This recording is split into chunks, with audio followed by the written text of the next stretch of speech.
tipikal yang kedua inilah yang disebutkan dalam riwayat ada orang yang membaca Al-Fatihah, tahu dengan maknanya, dia praktekkan dalam kehidupannya. Maka lihatlah kisahnya.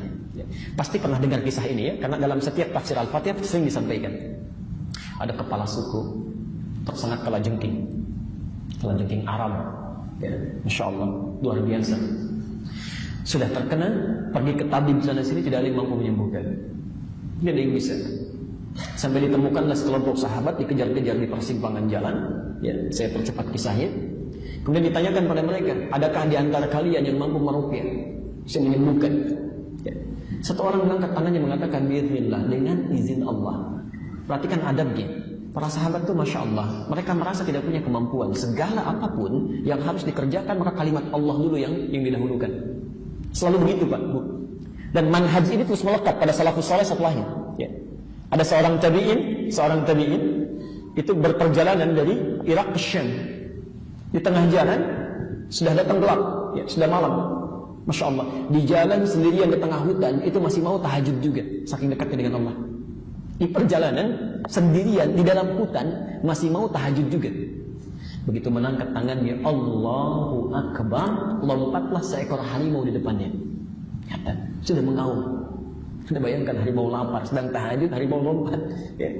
Antum sholat asar di sini Allahu Akbar, di belakang harimau lepas. Apa yang terjadi itu? Insya Allah.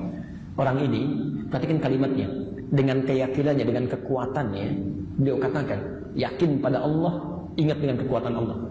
Kalimatnya bukan ya namar, hei harimau, tapi disandarkan harimau pada pemiliknya, selalu kepada Allah.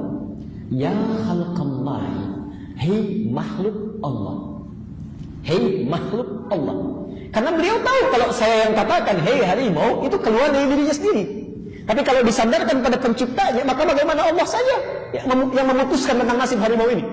Hei ya khalqallahi, hei makhluk Allah, kalau memang saya rezekimu yang telah ditetapkan Allah untukmu, silahkan santap saya tidak akan melawan. Tapi kalau bukan rezeki yang telah Allah tetapkan untukmu, jangan coba-coba ganggu ibadah saya. Orang ini nggak peduli kalau dimakan juga, yang penting ibadahnya tidak terganggu.